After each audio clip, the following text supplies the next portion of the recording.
Welcome to exam सहपाठी। आज के इस घटनासार मासिक समसामयिकी की क्लास में हम लोग अप्रैल 2023 का मंथली करंट अफेयर्स कर रहे हैं और ये हमारा तीसरा पार्ट है जिसमें हम लोग category wise one liner current affair को कंप्लीट कर रहे हैं। तो आइए स्टार्ट करते हैं और देखते हैं आज के कुछ विविध प्रश्नों को। ठीक है, और सारी कैटेगरीज हमने वीडियो 1 और वीडियो 2 में कंप्लीट कर ली हैं।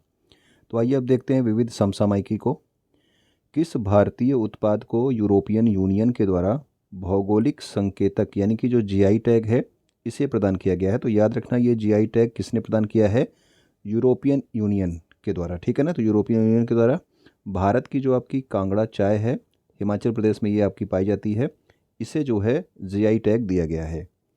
नेक्स्ट हमारा है integrated river basin management project के लिए विश्व बैंक ने किस राज्य को 108 मिलियन का ऋण देने के लिए मंजूरी प्रदान की है? तो integrated river basin management project के लिए असम राज्य को जो है विश्व बैंक ने 108 मिलियन का जो है ऋण प्रदान करने की मंजूरी दी है।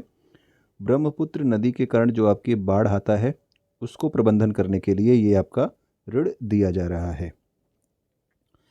चैट जीपीटी पर प्रतिबंध लगाने वाला पहला पश्चिमी देश कौन सा है? तो चैट जीपीटी पर जिसने सबसे पहले प्रतिबंध लगाया है वो है आपका इटली देश। ओके।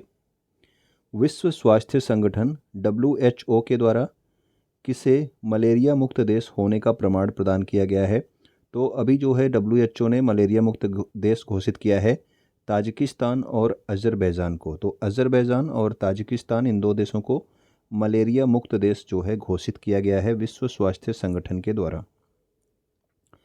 नेक्स्ट हमारा है हिंदू फोबिया के खिलाफ प्रस्ताव पारित करने वाला अमेरिका का पहला राज्य कौन सा है? तो हिंदू फोबिया के खिलाफ इसने प्रस्ताव पारित किया है किस राज्य ने? तो अमेरिका के जॉर्जिया स्टेट ने जो है हिंदू फोबिया के खिलाफ एक प्रस्ताव पारित करने वाला ये अमेरिका का पहला राज्य बना है। राष्ट्रीय डेयरी अनुसंधान संस्थान में किस नाम से भारत की पहली गिर नस्ल की क्लोन मादा बछड़ा का उत्पादन किया गया है? तो ये आपका एक क्लोन बनाया गया है, ठीक है, मादा बछड़े का। और किस नस्ल की ये बछड़ा है आपका? तो ये आपके गिर नस्ल की है, ठीक है ना, और इसका नाम रखा गया है गंगा। ठीक है, और किसने बनाया है? तो याद रखना राष्ट्रीय डेयरी अनुसंधान संस्थान के द्वारा इसे बनाया गया है। गिर नस्ल की आपकी क्लोन मादा बछड़ा है। आपको बताना है कि ये आपका राष्ट्रीय डेयरी अनुसंधान संस्थान किस राज्य में है, कहाँ पे ये स्थित है। ओके, आप कमेंट करके ज़रूर बताइएगा। हाल ही में भारत सरकार द्वारा किस कंपनी को मिनी रत्न 1 की श्रेणी का दर्जा दिया गया है? तो मिनी रत्न श्रेणी का दर्जा किसे दिया गया? तो ये दिया गया है आपके भारत की solar energy corporation of India limited company को। ठीक है, तो इसे जो है मिनी रत्न घोषित किया गया है अभी हाल ही में। और अप्रैल 2023 में ही भारत ने किस सार्वजनिक क्षेत्र के उद्यम को नवरत्न का दर्जा दिया है? तो याद रखना मिनी रत्न किसे दिया गया? तो ये दिया गया solar energy corporation of India limited.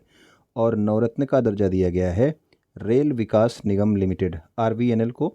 और अब जो जो आपका रेल विकास निगम लिमिटेड है ये आपकी 13th नवरत्न कंपनी बन गई हैं। तो याद रखना ये भी कि भारत में वर्तमान में कितनी नवरत्न कंपनी हैं? तो 13 नवरत्न कंपनियां हैं। ठीक है, और नवीनतम दर्जा दिया गया किसे? रेल विकास निगम लिमिटेड को। वित्त वर्ष 2022-23 में सर्वाधिक उत्पादों के लिए जीआई टैग जो है प्राप्त करने वाला राज्य कौन सा बन गया है? तो किस राज्य के सबसे अधिक उत्पादों को जीआई टैग प्रदान किया गया 2022-23 में? ठीक है, 22-23 की बात हो रही है। तो ये आपका केरल राज्य है। ठीक है, तो केरल राज्य 2022-23 में सर्वाधिक उत्पादों के लिए जीआई टैग प्राप्त करने वाला राज्य बन गया है। प्रोजेक्ट एलिफेंट के 30 वर्ष पूरे होने के उपलक्ष्य में पहले गज उत्सव का आयोजन कहाँ पर किया गया? तो गज का मतलब आपका हाथी ही होता है। तो गज उत्सव का आयोजन किया गया आपके काजीरंगा राष्ट्रीय उद्यान, जो कि कहाँ पे है? तो ये असम में है। ठीक है, तो प्रोजेक्ट एलिफेंट कब स्टार्ट हुआ था? तो 1992 में आपका प्रोजेक्ट एलिफेंट स्टार्ट हुआ था। अभी हाल ही में इसके 30 वर्ष पूरे हुए हैं। ठीक है, इसके लिए जो है गज उत्सव का आयोजन किया गया काजीरंगा राष्ट्रीय उद्यान असम में। नेक्स्ट हमारा है सौर ऊर्जा संचालित पर्यटक नाव जिसका नाम रखा गया है सूर्यांशु। ठीक है ना, ये कहाँ पर लॉन्च की गई? तो ये आपका सौर ऊर्जा से चलने वाली एक आपकी पर्यटक नाव है। ठीक है, टूरिस्ट आपका बोट है, सूर्यांशु इसका नाम है। और ये इसे स्टार्ट किया गया है कहाँ पे? केरल राज्य में।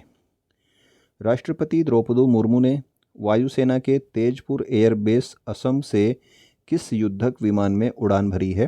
तो अभी हाल ही में जो आपकी राष्ट्रपति हैं द्रौपदी मुर्मू, इन्होंने जो है एक युद्धक विमान में उड़ान भरी और कहाँ से उड़ान भरी थी? तो असम के तेजपुर एयरबेस से ये उड़ान भरी थी। और किस जहाज़ में जो है इन्होंने उड़ान भरी थी, किस युद्धक विमान में? तो ये थे आपका सुखोई 30। ठीक है, तो सुखोई 30 में इन्होंने आपकी उड़ान भरी थी। अगला हमारा है भारतीय अंतरिक्ष नीति 2023 जारी करने वाली सुरक्षा कैबिनेट समिति के अध्यक्ष कौन हैं? तो अभी हाल ही में भारतीय अंतरिक्ष नीति जारी की गई 2023 के लिए, और इसमें जो आपका सुरक्षा कैबिनेट समिति थे, इसके अध्यक्ष आपके भारत के प्रधानमंत्री थे, जिनका नाम है नरेंद्र मोदी। निर्वाचन आयोग द्वारा राष्ट्रीय पार्टी का दर्जा किस पार्टी को प्रदान किया गया? तो याद रखना, राष्ट्रीय पार्टी का दर्जा किसे दिया गया? तो ये दिया गया अभी हाल ही में आम आदमी पार्टी को। ठीक है, तो अप्रैल 2023 में आम आदमी पार्टी को राष्ट्रीय पार्टी का दर्जा दिया गया है। इसके अलावा आपको ये भी याद रखना है कि किन किन पार्टियों का राष्ट्रीय पार्टी का दर्जा समाप्त किया गया। तो ये थी आपकी तृणमूल कांग्रेस पार्टी, यानी कि जो आपकी टीएमसी है बंगाल में। इसके अलावा भारतीय कम्युनिस्ट पार्टी है, CPI, communist party of India. इसके अलावा आपका राष्ट्रवादी कांग्रेस पार्टी है, एनसीपी। एनसीपी का नाम आपने सुना होगा कहाँ पे? महाराष्ट्र में अधिकतर। ठीक है ना, इनका राष्ट्रीय पार्टी का दर्जा समाप्त कर दिया गया। तो ये 3 आपका राष्ट्रीय पार्टी का दर्जा समाप्त कर दिया गया। वर्तमान में अगर आपसे पूछा जाए कि कितनी राष्ट्रीय पार्टी हैं, तो ये आपकी 6 राष्ट्रीय पार्टियां हैं। ओके, 6 राष्ट्रीय पार्टियां कौन कौन सी हैं, इनका नाम आप लोग कमेंट में लिख के बता सकते हैं। तो आइए स्टार्ट करते हैं अगला वाला पॉइंट। हाल ही में घातक प्लांट फंगस इंसान के संक्रमण का दुनिया का पहला मामला कहाँ पर दर्ज किया गया है? तो ये आपका प्लांट फंगस है। ठीक है ना, ये इंसान में इसके संक्रमण का दुनिया का पहला मामला आपके कोलकाता में जो है दर्ज किया गया है। ठीक है, हाल ही में इंसान में बर्ड फ्लू H5N1 का मामला कहाँ पे दर्ज किया गया? तो इंसान में जो बर्ड फ्लू का मामला है, ये आपके चिली में जो है पहला मामला दर्ज किया गया। जबकि आपका प्लांट फंगस का इंसान में पहला संक्रमण जो है कहाँ पे दर्ज किया गया? कोलकाता में। ओके, तो जो H5N1 होता है ये आपका बर्ड फ्लू होता है। जबकि अगर आपका H1N1 है तो ये आपका क्या होता है? तो ये आपका स्वाइन फ्लू होता है। ओके, अर्जुन अवार्ड प्राप्त करने वाले प्रथम खिलाड़ी सलीम दुर्रानी का निधन हो गया। यह किस खेल से संबंधित थे? तो सलीम दुर्रानी जो है ये क्रिकेट खेल से संबंधित थे। ठीक है, तो इन्हें जो है पहला अर्जुन अवार्ड प्रदान किया गया था।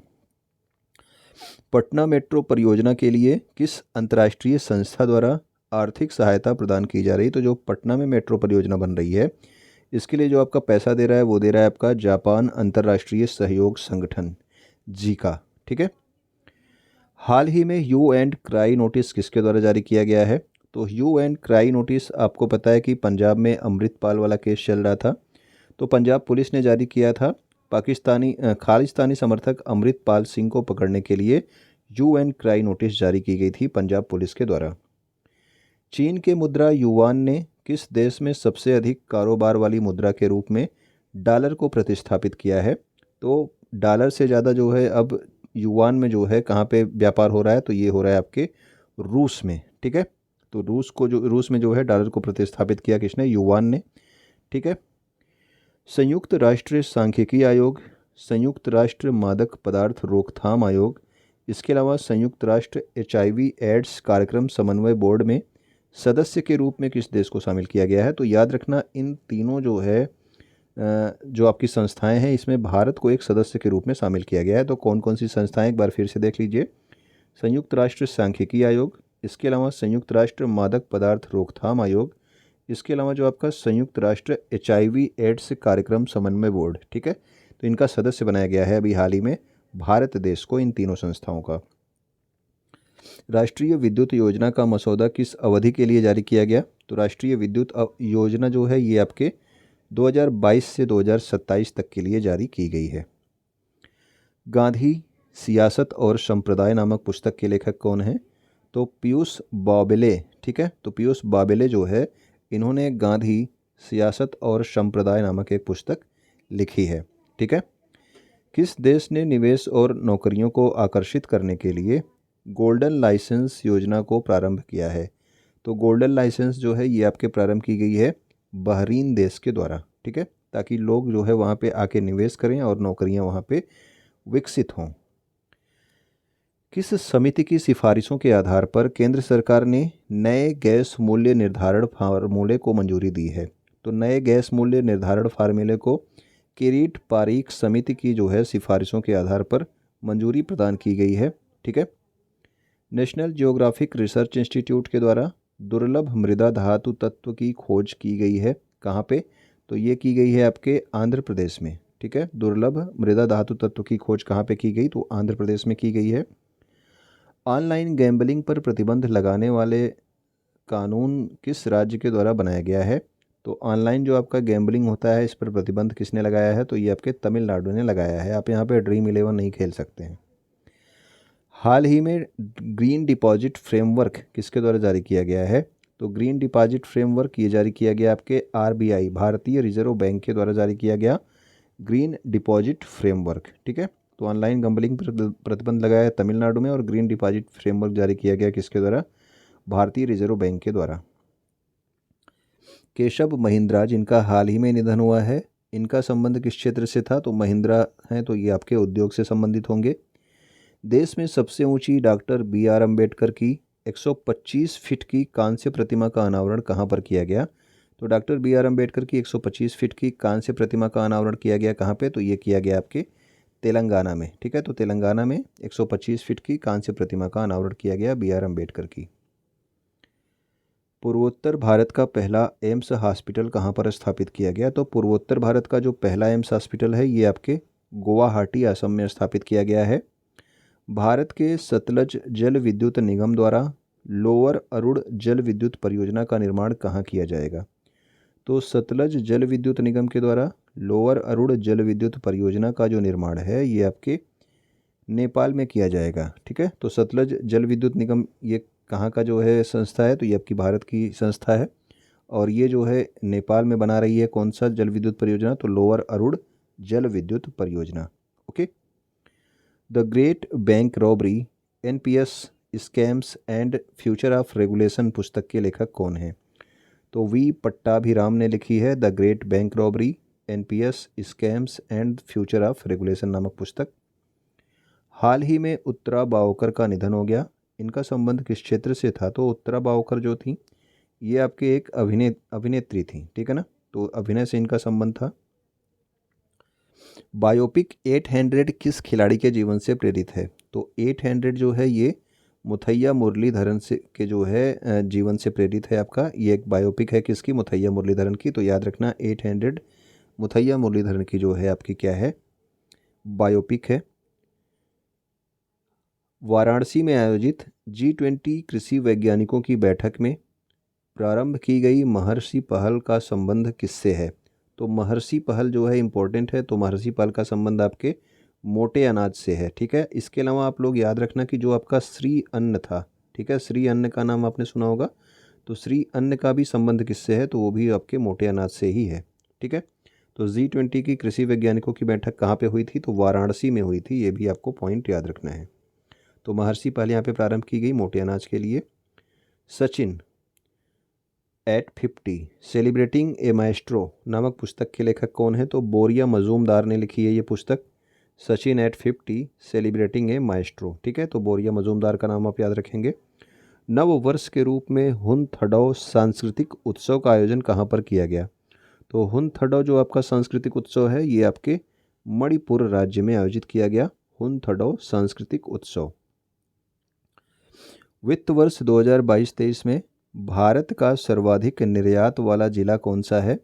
तो भारत का सर्वाधिक निर्यात वाला जो जिला है वो है आपका जामनगर। कहाँ पे है? गुजरात में।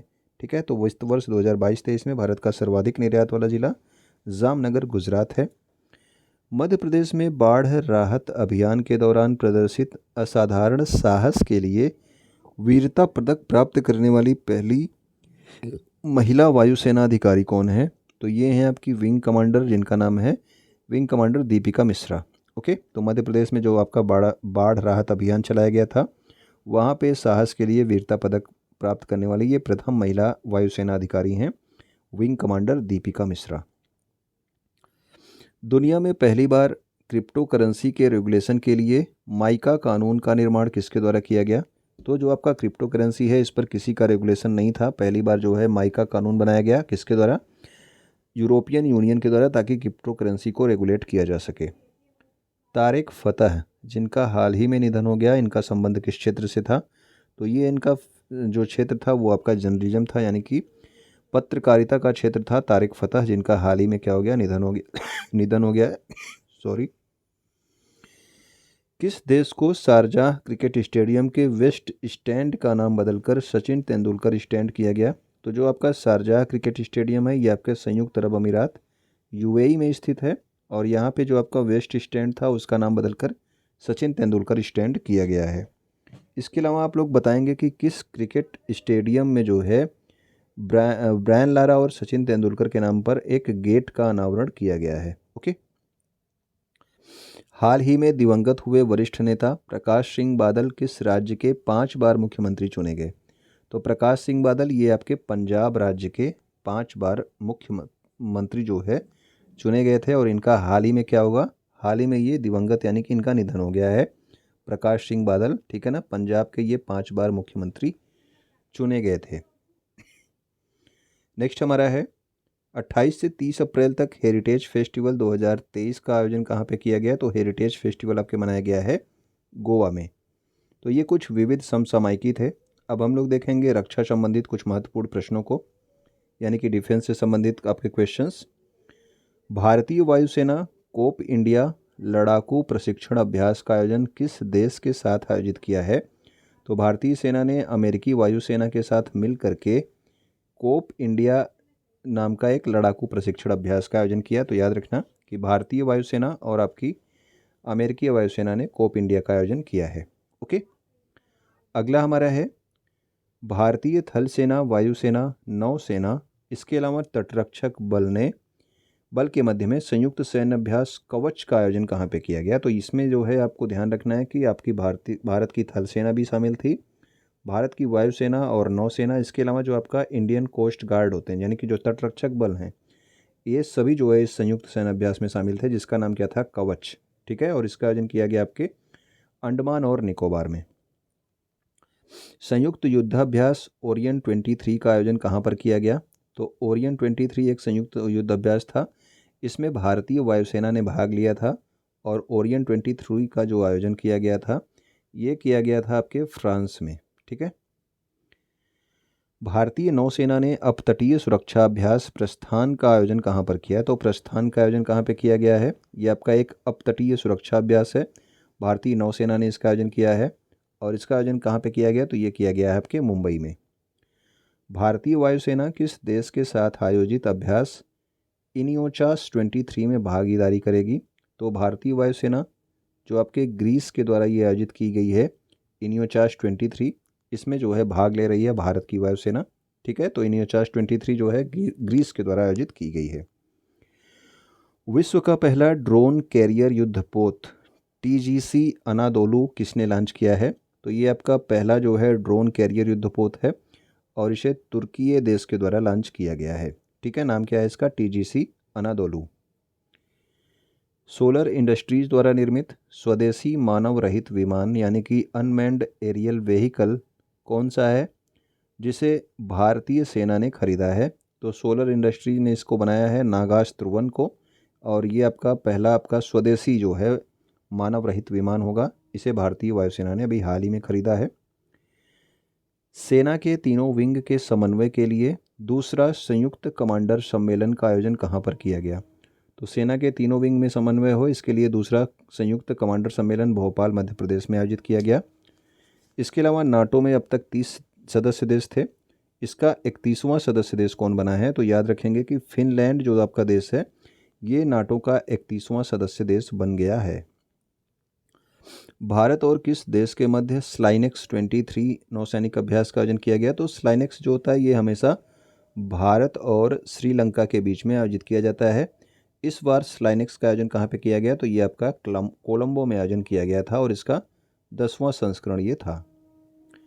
अमेरिका ने किस देश की नौसेना के साथ पहला पनडुब्बी रोधी अभ्यास का आयोजन किया? तो जापान और दक्षिण कोरिया के साथ जो है अमेरिका ने पहली बार पनडुब्बी रोधी अभ्यास का आयोजन किया है। ओके। अगला है हमारा अप्रैल 2023 में भारत ने किसके साथ द्विवार्षिक अभ्यास 7th अजेय वॉरियर 2023 का आयोजन किया? तो जो अजय वारियर का आयोजन किया होता है ये आपके भारत और यूनाइटेड किंगडम जो है यानी कि आपके ब्रिटेन के मध्य में होता है, ठीक है। तो अजय वारियर का 7वां संस्करण था और ये जो है आपके यूनाइटेड किंगडम और भारत के मध्य भी आयोजित किया गया। ये हमारे रक्षा संबंधित इंपॉर्टेंट क्वेश्चंस थे। अब हम देखेंगे प्रौद्योगिकी से संबंधित इंपॉर्टेंट प्रश्नों को, ठीक है। तो अगर आप लोग को इसकी पीडीएफ चाहिए तो आप पीडीएफ के लिए हमारे चैनल एग्जाम सहपाठी के टेलीग्राम चैनल पे जाके उसको डाउनलोड कर सकते हैं, वहाँ पे इसको शेयर किया गया है। ओके। सूर्य के द्रव्यमान से 33 बिलियन गुना बड़े विशाल ब्लैक होल की खोज किसके द्वारा की गई है? तो सूर्य के द्रव्यमान से 33 गुना बड़ा जो आपका विशाल ब्लैक होल है उसकी खोज की है ब्रिटेन और जर्मनी देश ने, ठीक है। तो ब्रिटेन और जर्मनी ने खोज करी है इसकी। नासा के आर्टेमिस मिशन 2 के तहत चंद्रमा पर जाने वाली पहली महिला अंतरिक्ष यात्री कौन है? तो क्रिस्टीना कोच जो है ये चंद्रमा पर जाने वाली पहली महिला अंतरिक्ष यात्री बन गई हैं मिशन आर्टेमिस 2 के तहत। ओके। स्काई रूट एरोस्पेस ने 3D प्रिंटेड क्रायोजेनिक इंजन का किस नाम से परीक्षण किया है? तो 3D प्रिंटेड क्रायोजेनिक इंजन का जो है विक्रम 2 रॉकेट में इसको प्रयोग किया जाएगा। पहली बात तो ये आपको याद रखना है। और इसका नाम जो है ये धवन 2 जो है ये आपका 3D प्रिंटेड जो आपका क्रायोजेनिक इंजन है इसका नाम क्या है? तो इसका नाम है धवन 2, ठीक है। स्काई रूट एरोस्पेस कंपनी ने इसे बनाया है। और किस रॉकेट में प्रयोग किया जाएगा ये भी इंपॉर्टेंट है, याद रखेंगे। विक्रम 2 रॉकेट में जो है धवन 2 क्रायोजेनिक इंजन का प्रयोग किया जाएगा और ये 3D प्रिंटेड क्रायोजेनिक इंजन है। ओके। अगला हमारा है नासा ने टेम्पो उपकरण को किस उद्देश्य से लॉन्च किया है? तो नासा ने अभी जो है हाल ही में टेम्पो नाम का एक उपकरण लॉन्च किया जिसका फुल फॉर्म क्या है? Troposphere emission monitoring of pollution. तो उद्देश्य आपको यहाँ पे समझ में आ गया। इसका उद्देश्य है वायु प्रदूषकों की निगरानी करना, ठीक है। तो टेम्पो उपकरण किसने लॉन्च किया? तो ये लॉन्च किया आपने नासा ने। जापान के शोधकर्ताओं ने यूरेनियम के किस नए समस्थानिक की खोज की है? अब तक आप लोगों ने पढ़ा होगा यूरेनियम 239 यानी कि 239 इस तरह से। तो अभी जो है जो नया समस्थानिक का खोज किया गया है वो किया गया है यूरेनियम 241 का, ठीक है। और किस देश के द्वारा खोज किया गया? तो जापान के जो आपके रिसर्चर्स थे इन्होंने खोजा है यूरेनियम के नए समस्थानिक यूरेनियम 241 की खोज करी है। बृहस्पति ग्रह और उसके उपग्रहों के अध्ययन के लिए जूस मिशन किसके द्वारा प्रारंभ किया गया? तो जूस मिशन जो है यूरोपियन स्पेस एजेंसी के द्वारा प्रारंभ किया गया है, ठीक है। बृहस्पति ग्रह और उसके उपग्रहों के लिए जो आपका जूस मिशन है ये यूरोपियन स्पेस एजेंसी के द्वारा प्रारंभ किया गया है। इसरो ने PSLV C-55 रॉकेट से किस देश के 2 उपग्रहों टेल EOS-2 और ल्यूमलाइट 4 को जो है सफलतापूर्वक अंतरिक्ष में स्थापित किया है? तो इसरो ने जो है इसे स्थापित किया है। रॉकेट कौन सा था? PSLV C-55 rocket. कौन से 2 उपग्रह हैं? टेल EOS-2, इसके अलावा आपका ल्यूमलाइट 4, ठीक है। तो ये आपके 2 उपग्रह थे और ये दोनों उपग्रह किस देश के हैं? तो ये आपके सिंगापुर देश के उपग्रह हैं। इनको जो है अभी हाल ही में सफलतापूर्वक अंतरिक्ष में लॉन्च किया गया इसरो के द्वारा, इसरो के PSLV C-55 रॉकेट से। हाल ही में परीक्षण के दौरान विफल हुए स्टारशिप अंतरिक्ष यान का निर्माण किसके द्वारा किया गया था? तो स्टारशिप जो अंतरिक्ष यान है इसका निर्माण किया गया था SpaceX के द्वारा। और ये जो है आपका जब आपका लॉन्च किया गया उसके बाद जो है क्या हो गया? विफल हो गया था, यानी कि ब्लास्ट हो गया। ओफेक 13 नामक जासूसी सैटेलाइट को किस देश के द्वारा लॉन्च किया गया है? तो एक जासूसी सैटेलाइट लॉन्च किया है ओफेक 13 नाम से, और किस देश ने लॉन्च किया? तो ये इजराइल देश ने लॉन्च किया है, ठीक है। किस देश ने अपना पहला पृथ्वी अवलोकन उपग्रह यानी कि EOS आपका टाइफा 1 अर्थ ऑब्जर्वेशन सैटेलाइट टाइफा 1 लॉन्च किया? तो टाइफा 1 लॉन्च किया है केन्या देश ने, ठीक है। तो ये आपका क्या है? पृथ्वी अवलोकन उपग्रह है। सॉरी। हाल ही में विफल हुए जापान के मून मिशन हाकुतो R मिशन 1 का संबंध किस कंपनी से था? तो अभी आपको बस ये याद रखना है, कंपनी का नाम नहीं ध्यान रखना है। हाकुतो R मिशन 1 या भाई आप हाल ही में विफल हो गया, ये आपका मून यानी कि चंद्रमा के लिए मिशन था। और किस देश का मिशन था? तो ये आपका जापान का मिशन था। और कंपनी कौन सी थी? आई स्पेस इंक, ठीक है। तो अब लास्ट में हम लोग देखेंगे महत्वपूर्ण दिवस के बारे में, यानी कि अप्रैल माह में जो इम्पोर्टेंट डेज हुए हैं। नेत्रहीनता रोकथाम सप्ताह 1 से 7 अप्रैल तक मनाया गया 2023 में। राष्ट्रीय समुद्री दिवस प्रत्येक वर्ष कब होता है? तो प्रत्येक वर्ष 5 अप्रैल को राष्ट्रीय समुद्री दिवस होता है। विकास और शांति के लिए अंतर्राष्ट्रीय खेल दिवस जो है ये प्रत्येक वर्ष 6 अप्रैल को मनाया जाता है। इम्पोर्टेंट है आपका विश्व स्वास्थ्य दिवस और ये प्रत्येक वर्ष 7 अप्रैल को मनाया जाता है। इस वर्ष की इसकी थीम क्या थी? तो थीम थी हेल्थ फॉर ऑल। ठीक है। विश्व होम्योपैथिक दिवस ये आपका प्रत्येक वर्ष 10 अप्रैल को मनाया जाता है। वन हेल्थ वन फैमिली इस बार की इसकी थीम रखी गई। विश्व होम्योपैथिक दिवस। राष्ट्रीय सुरक्षित मातृत्व दिवस ये कब मनाया गया? तो ये मनाया गया आपके 11 अप्रैल को। मानव अंतरिक्ष उड़ान का अंतर्राष्ट्रीय दिवस कब मनाया जाता है? तो ये प्रत्येक वर्ष 12 अप्रैल को मानव अंतरिक्ष उड़ान का अंतर्राष्ट्रीय दिवस मनाया जाता है। विश्व हीमोफीलिया दिवस प्रत्येक वर्ष कब होता है? तो विश्व हीमोफीलिया दिवस होता है आपके 17 अप्रैल को। और इस बार की थीम क्या थी इसकी? तो इसकी थीम थी एक्सेस फॉर ऑल। अगला हमारा है विश्व विरासत दिवस। इम्पोर्टेंट है, आप डेट याद रखेंगे। 18 अप्रैल को मनाया जाता है विश्व विरासत दिवस। और विश्व यकृत दिवस यानी कि world liver day. Liver day भी आपका 19 अप्रैल को होता है, ये भी आपका इम्पोर्टेंट है। इस वर्ष की थीम रही थी आपकी सतर्क रहें, नियमित लीवर का जो है चेकअप करें। ठीक है। राष्ट्रीय सिविल सेवा दिवस, तो राष्ट्रीय सिविल सेवा दिवस है, इंडिया में मनाया जाता है आपके 21 अप्रैल को। विश्व पृथ्वी दिवस इम्पोर्टेंट है 22 अप्रैल को। इस बार की theme invest in our planet. ठीक है। तो इन्वेस्ट इन आवर प्लेनेट ये आपकी विश्व पृथ्वी दिवस की थीम थी। विश्व पुस्तक और कॉपीराइट दिवस कब होता है? तो ये आपके 23 अप्रैल को होता है। इम्पोर्टेंट है आपका राष्ट्रीय पंचायती राज दिवस, तो ये होता है आपके 24 अप्रैल को। इस बार का जो आपका पंचायती राज का जो सम्मेलन हुआ था, इसका आयोजन कहाँ पे हुआ था? तो हुआ था वो आपके एमपी में, मध्य प्रदेश में।